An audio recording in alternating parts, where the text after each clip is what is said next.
Cordial saludo, mi nombre es Diana Díaz Granados, hago parte del grupo colaborativo 95 del curso de Estática y Resistencia de Materiales. Para el desarrollo del curso se propuso un proyecto, el cual consiste en diseñar una estructura para una cubierta tipo cercha. En esta oportunidad vamos a explicar cómo fue el diseño de dicha cercha, teniendo en cuenta las actividades que se llevaron a cabo en cada una de las fases del curso. Para el desarrollo de la fase 2 del curso, a nuestro grupo colaborativo le fue asignada una cercha tipo Pratt con las siguientes especificaciones. El área a cubrir corresponde a un terreno rectangular de 18 metros de frente por 36 metros de fondo.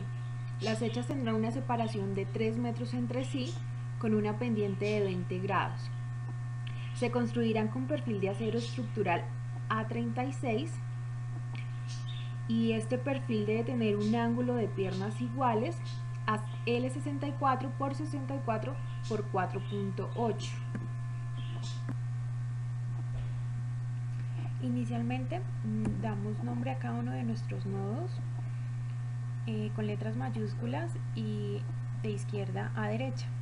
Posterior a ello hallamos el número total de cerchas, teniendo en cuenta que el fondo de nuestro terreno es de 36 metros y que existe una distancia entre cerchas de 3 metros.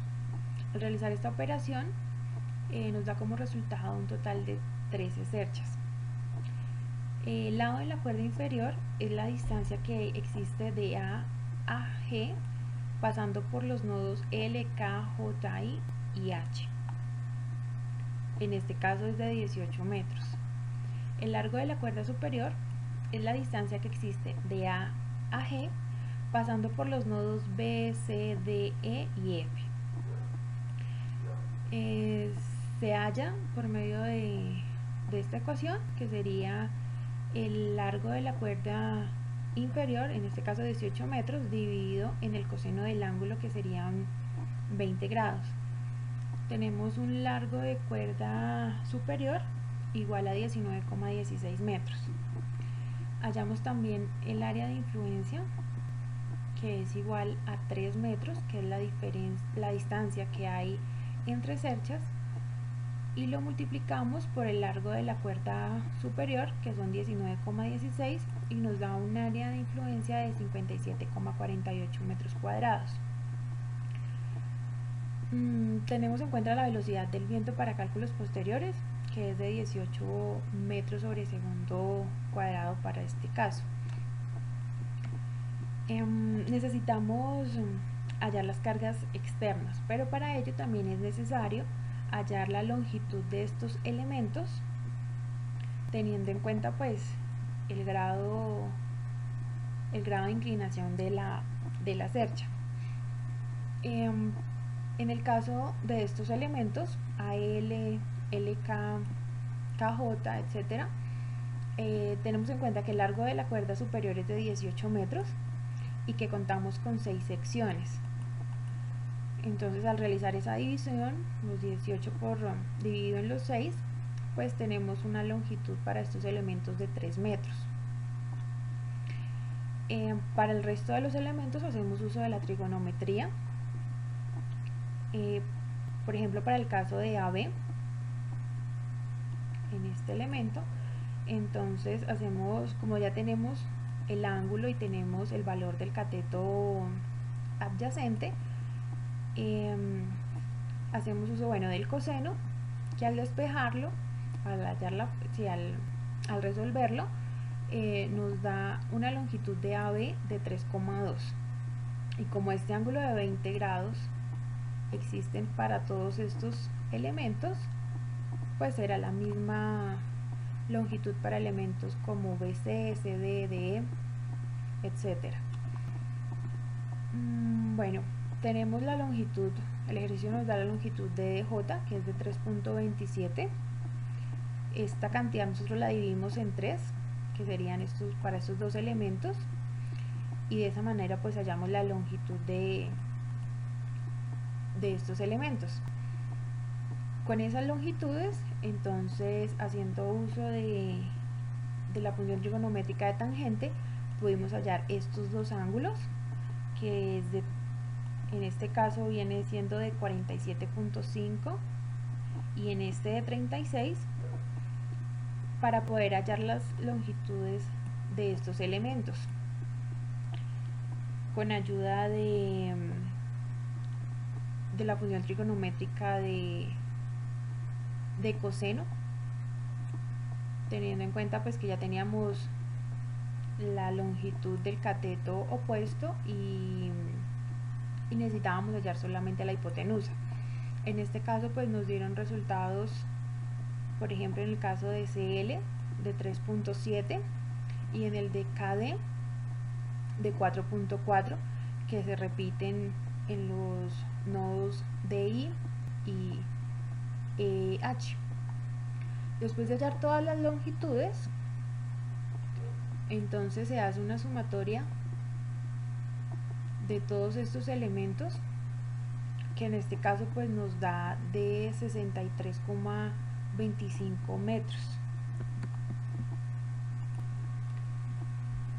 Después de haber hallado los valores de las longitudes de cada uno de los elementos, pasamos a analizar las propiedades de los perfiles, haciendo uso del libro guía de mecánica de materiales que se encuentra en el entorno de conocimiento, en el que se encuentran, como digo, las propiedades de los perfiles. En nuestro caso necesitamos el L64×64 por 4.8, basándonos específicamente en el dato del peso por longitud.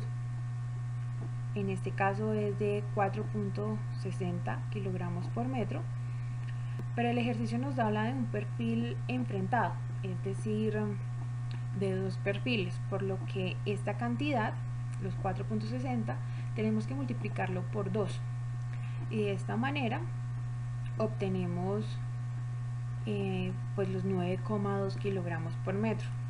Si necesitamos conocer el peso de la estructura como tal, entonces al valor que hallamos con las longitudes, los 63,25, lo multiplicamos por los 9,2 kilogramos por metro por los 9,81 metros por segundo al cuadrado, que es el valor de la gravedad, y nos da un peso total de 5.780,44 newtons. El ejercicio nos pide hallar la cantidad de tejas que necesitamos para cubrir la totalidad de nuestra cercha. Para esto hicimos uso de la guía o de la ficha técnica de Eternit y decidimos trabajar con teja número 6, que es esta de acá.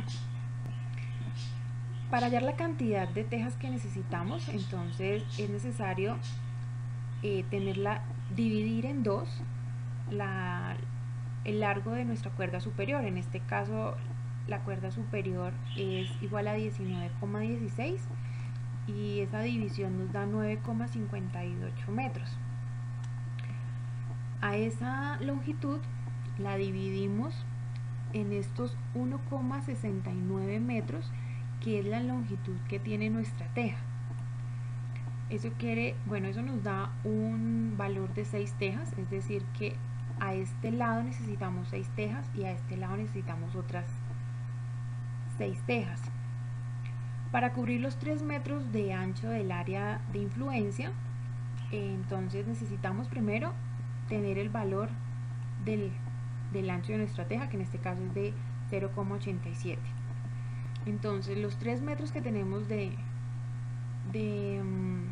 distancia entre cercha y cercha los dividimos en esos 0,87 y nos da un total de 3,43 metros. Ya teniendo estos valores, entonces multiplicamos estas 6 tejas por 2 y por el ancho del área de influencia, lo que nos da como resultado un total de 41,16 tejas.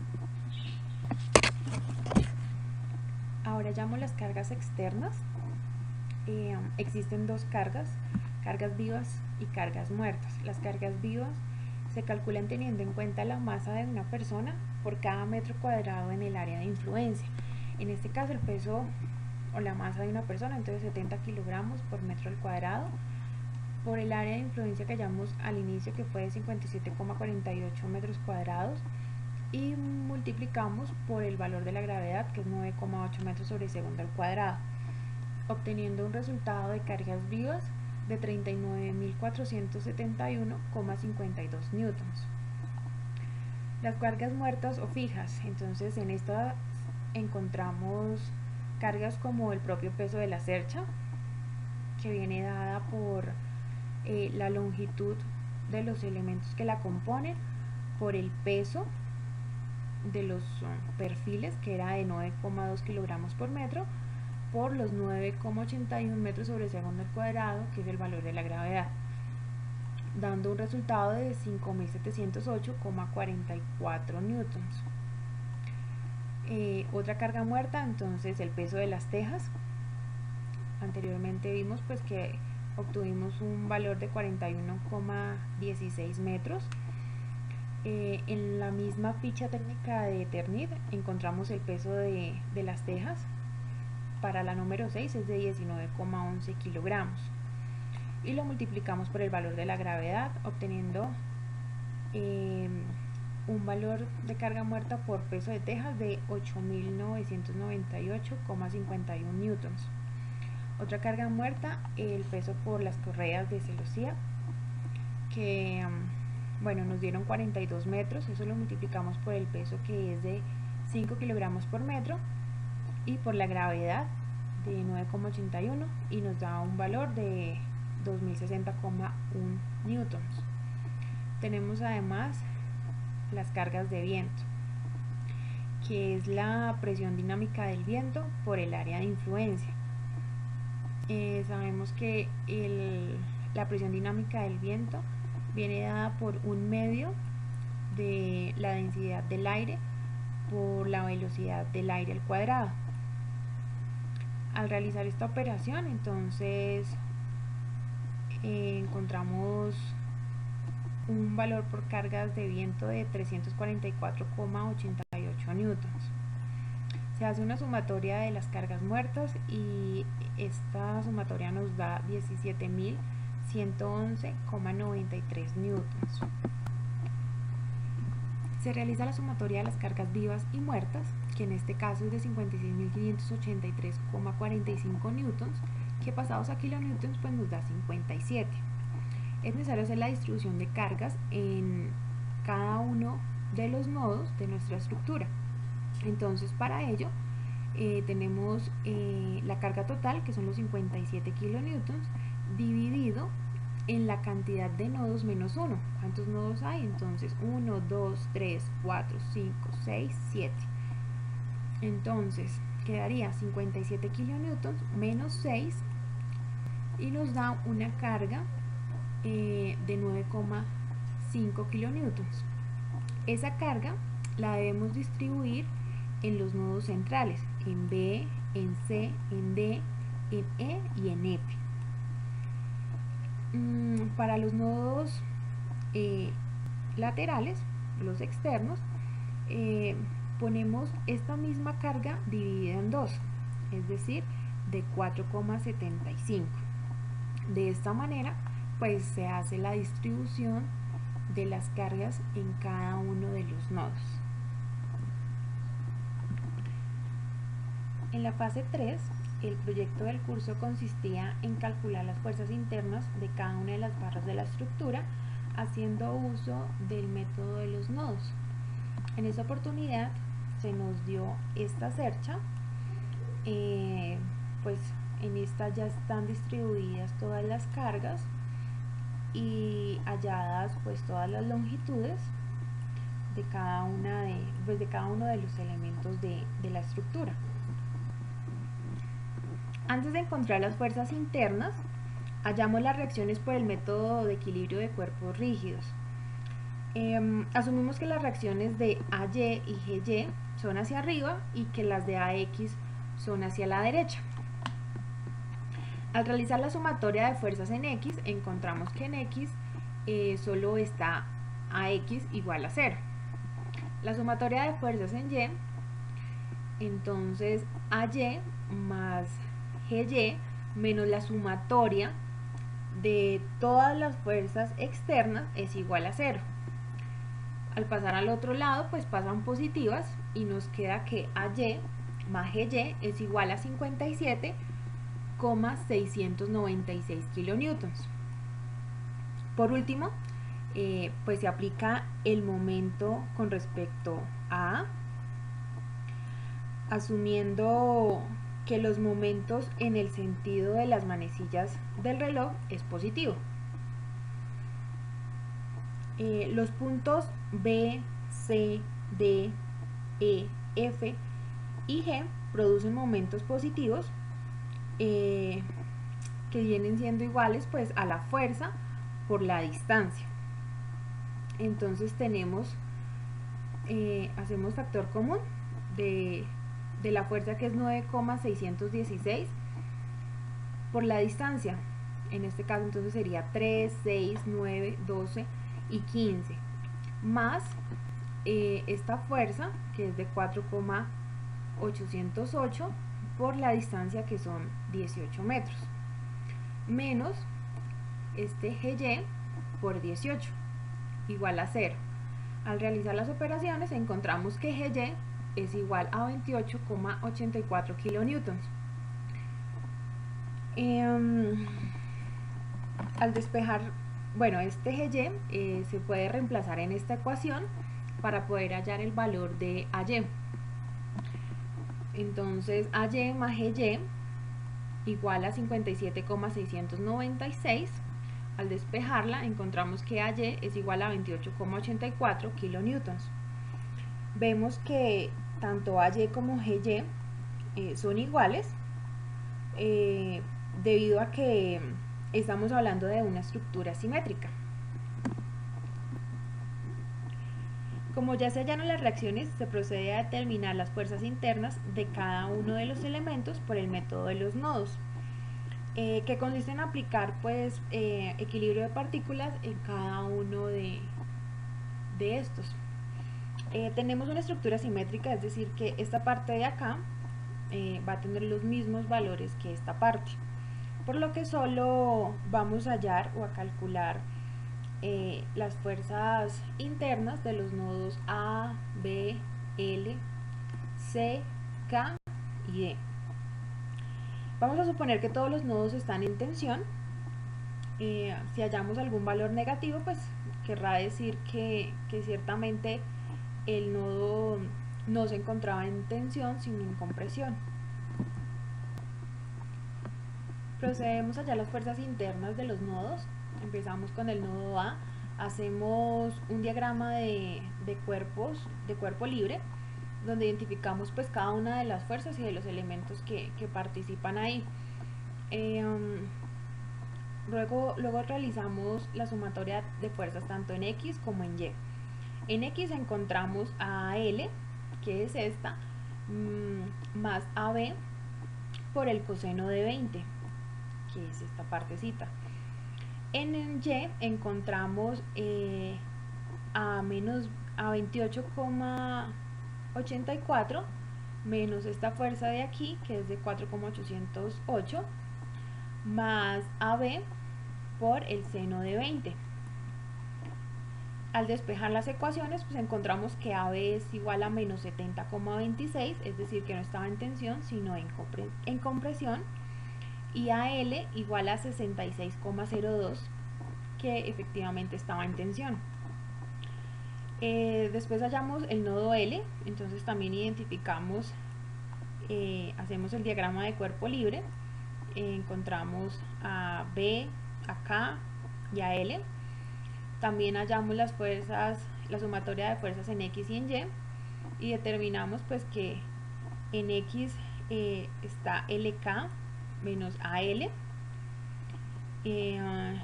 Tenemos el valor de AL, que es menos 66,02, lo que nos ayuda a hallar el valor de L, que es 66,02 kilonewtons, positivo, es decir, que está en tensión. Y en Y pues solo está LB, que es igual a 0. Eso quiere decir que es un elemento de amarre.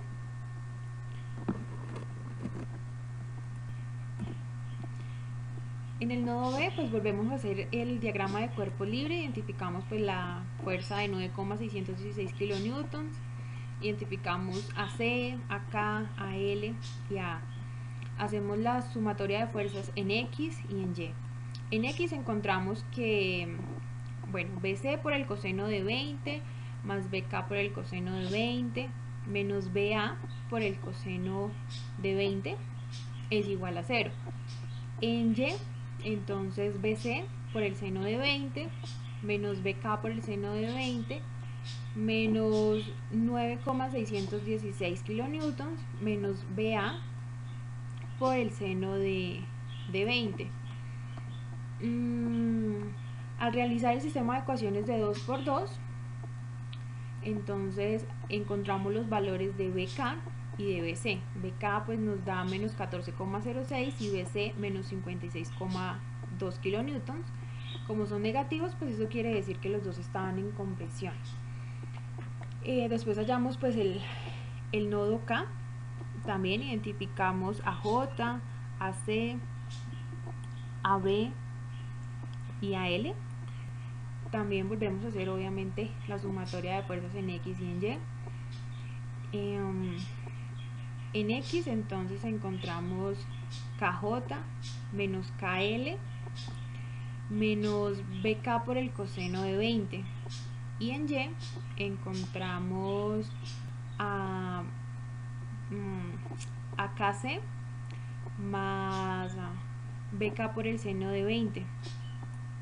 Lo que nos da como resultado pues el valor de KJ, que es de 52,80 newtons, y de KC de 4,80 kilonewtons. Como están positivos, pues los dos están en tensión. Bueno, vamos a continuar con la explicación. Mi nombre es Karen Nailin y seguimos con el cálculo de fuerzas internas en la estructura por el método de nodos. Continuamos con el nodo C. Observamos que en este ya concurren CD, también concurre BC y KC, y esos ya los calculamos, por lo tanto ya sabemos qué valor tienen. También vemos que concurre CJ y esta es desconocida, entonces pues allí encontramos que hay una incógnita. Y entonces de allí tenemos que hallar el ángulo. Para hallar este ángulo lo hacemos por medio de tangente a la menos 1 de CK sobre KJ. Como ya tenemos el valor de CK y KJ, entonces pues procedemos a hallarlo. Nos daría entonces que tangente a la menos 1 de 2,184 sobre 3 nos da un valor de un ángulo de 36 grados. Como ya obtuvimos este ángulo, entonces pues procedemos a hacer la sumatoria de fuerzas en X, que nos da que CD por el coseno de 20 grados más CJ por el coseno de 36 grados menos BC por el coseno de 20 grados nos daría igual a 0. De ahí obtenemos una ecuación con dos incógnitas. Esas dos incógnitas serían CD y CJ. Ahora procedemos a hacer la sumatoria de fuerzas en Y, que nos daría que CD por el seno de 20 grados menos CJ por el seno de 36 grados menos 9,616, que es la carga que hay en ese nodo, menos CK menos BC por el seno de 20 grados es igual a 0. Procedemos a reemplazar el valor de CK y BC, que ya lo conocemos, y obtenemos otra ecuación en función de CD y en función de CJ. Bueno, muy bien, como ya tenemos estas ecuaciones, procedemos a calcular el valor y esto lo hacemos por el método de Gauss-Jordan. Entonces obtenemos que CD es igual a menos 42,51 y CJ es igual a menos 16,62 kilonewtons y los dos en comprensión al ser negativos. Ahora procedemos con el nodo D. En el nodo D necesitamos hallar el valor de DJ. Y observamos que en este nodo D concurre una fuerza o una carga externa. Entonces aplicamos sumatoria de fuerzas en X, que es igual a 0, positivo a la derecha, nos queda que de E por el coseno de 20 menos de C por el coseno de 20 es igual a 0 y obtenemos que estas dos son iguales.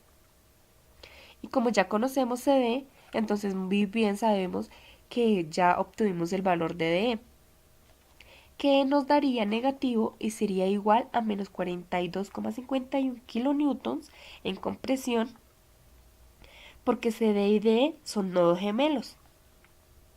Muy bien, ahora procedemos a hacer la sumatoria de fuerzas en Y, que es igual a 0, con positivo hacia arriba.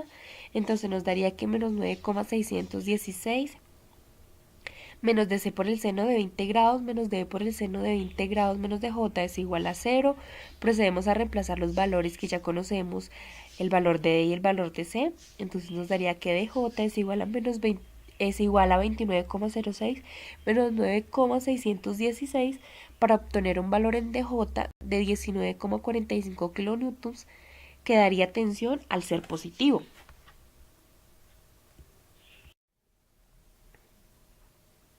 Bueno, luego de terminado el cálculo de fuerzas externas e internas, vamos ahora a calcular los esfuerzos normales para cada una de las barras de la estructura asignada y la vamos a clasificar como de tracción o compresión. Bueno, partimos del diseño de la estructura con el cálculo de las fuerzas externas, que acá las obtenemos, también con el cálculo de las fuerzas internas, que nos las dan en kilonewtons, que ya las habíamos hallado. También tenemos la longitud de los elementos y también sabemos cuáles tenemos en tensión y cuáles tenemos en compresión.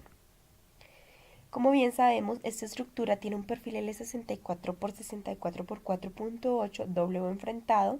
Esto lo encontramos en el libro de guía de mecánica de materiales que nos muestra las características de este tipo de perfil en ángulo. Ahora lo que necesitamos hallar es el área del perfil en metros cuadrados. ¿Por qué? Porque el esfuerzo, este esfuerzo normal, es igual a fuerza sobre área. Y como pues la fuerza ya la habíamos calculado anteriormente, entonces necesitaríamos el área de cada uno de estos elementos para que podamos hallar nuestro esfuerzo normal. Entonces, como todos van a ser construidos del mismo material, el área para todos va a ser la misma. Pero como hallamos esta área la hallamos encontrando las características de nuestro perfil en ángulo, que como bien ya lo dije, lo encontramos en nuestro libro guía en mecánica de materiales. Entonces, el área sería 581 por 2, porque los ángulos son enfrentados. Entonces, el resultado que nos daría sería 1162 milímetros al cuadrado. Y los pasamos a metros cuadrados, obteniendo un área de 0,001162 metros cuadrados. Como ya conocemos el valor de la fuerza y ya conocemos el área del perfil, entonces ya procedemos a hallar nuestro esfuerzo normal, que lo necesitamos en megapascales. Entonces, al dividir la fuerza sobre el área en kilonewton sobre metros cuadrados, el esfuerzo nos va a dar en kilopascales y eso lo dividimos entre 1000 para obtenerlo en megapascales. Entonces, como ya observamos, para hallar nuestro esfuerzo normal, tenemos que es fuerza sobre área sobre 1000 para que lo obtengamos como deseamos. Hacemos lo mismo para cada uno de nuestros valores y ya tendríamos todos los esfuerzos que necesitamos. Ya están hallados. Bien, sabemos que los que nos dan negativos es porque la fuerza en kilonewtons estaba dada en negativo y porque eran de compresión. Y pues los que nos dan en positivo porque nuestra fuerza estaba positiva y nos daban en tensión.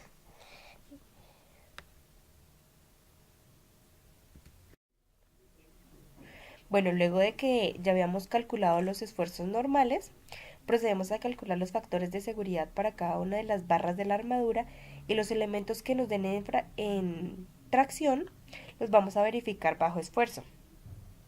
Entonces, ¿qué hacemos ahora? Separamos los elementos que nos dieron en tensión para calcular su factor de seguridad teniendo en cuenta la carga estática. Ahora vemos que el factor de seguridad, este que está acá, en el caso de carga estática para elementos sometidos a tracción, esta de acá es igual al esfuerzo por la resistencia de la fluencia sobre el esfuerzo admisible. Bueno, luego de esto, pues vamos a la tabla de materiales que la encontramos en el libro guía, donde nos dice que la resistencia a la excedencia es de 250 megapascales. Acá podemos observar eso.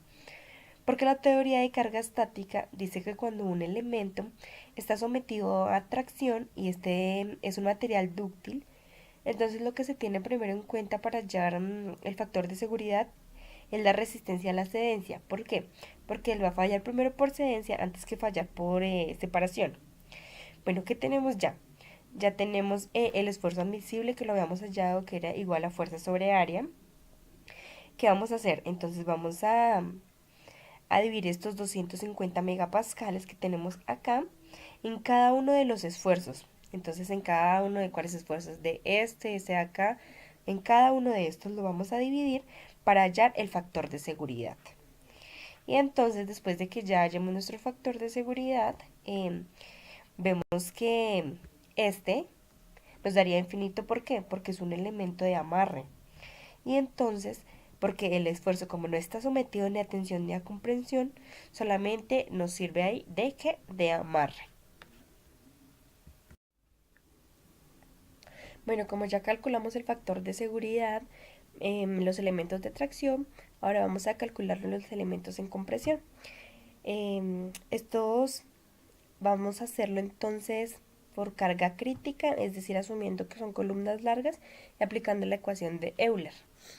La ecuación de Euler para la carga crítica nos dice que si se considera que los elementos de compresión ya son columnas largas, ellos van a fallar primero por pandeo antes que fallar por compresión. Bueno, la ecuación nos dice que la carga crítica es igual a pi al cuadrado por E por I, donde E viene siendo el módulo de elasticidad,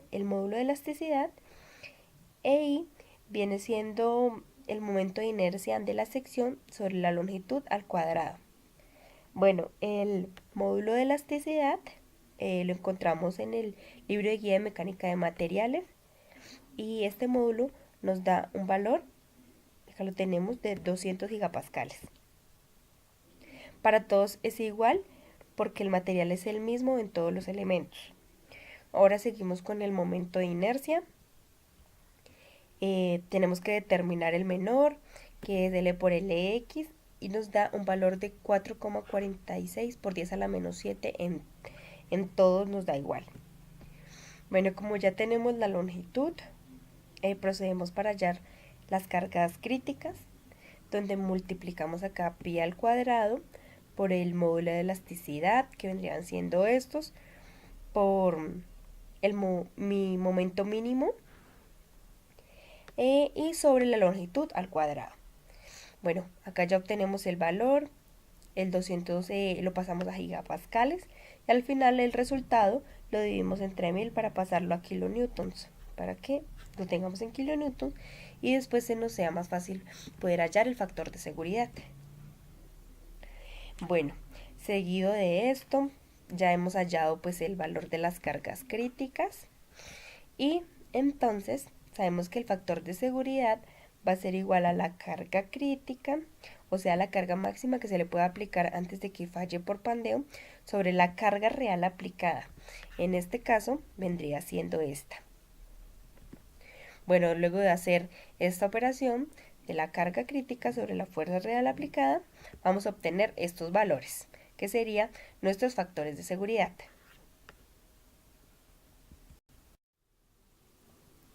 Bueno, luego de que ya hallamos los factores de seguridad para cada una de las barras de la armadura, vemos que algunos factores de seguridad son menores que 3, por tanto se deben redimensionar estos elementos. Estos elementos serían el AB y FG, el BC y FE, el CD y el DE. Para ello se cambian las propiedades de los ángulos por uno con mayor área, como lo es el L76 por 76 por 9.5, lo que genera una reducción del esfuerzo y un mayor factor de seguridad. Bueno, procedemos a hacer las mismas operaciones, hallamos el área del perfil. Como estas van a ser construidos del mismo material, pues entonces el área para todo va a ser la misma. El área sería de 1375 por 2 porque los ángulos son enfrentados, entonces sería igual a 2750 milímetros al cuadrado y lo pasamos a metros cuadrados para que nuestro resultado nos dé igual a 0,002750 metros cuadrados. Bueno, el módulo de elasticidad viene siendo el mismo, los 200 gigapascales, el momento mínimo de inercia es igual a 1,46 por 10 a la menos 6. Como ya tenemos pues la longitud, acá la encontramos, pues entonces procedemos a hallar las cargas críticas. Bueno, la carga crítica es igual a pi al cuadrado por el módulo de elasticidad, por el momento de inercia sobre la longitud al cuadrado. Bueno, luego de esto, los 200 lo pasamos a gigapascales y al final el resultado lo dividimos entre 1000 para que este nos quede en kilonewtons. ¿Para que en kilonewtons? Pues para que podamos hallar el factor de seguridad más rápidamente. Bueno, una vez ya tengamos nuestras cargas críticas halladas, acá tenemos, ya las encontramos halladas, pues entonces procedemos a hallar nuestro factor de seguridad, que este va a ser igual a la carga crítica, o sea, pues la carga que se le puede aplicar antes de que esta falle por pandeo, sobre la carga real aplicada, que en este caso viene siendo esta de acá. Bueno, al tener esto, ya encontramos pues nuestro resultado, los factores de seguridad que se modificaron. Vemos que estos ya todos se encuentran por encima de 3.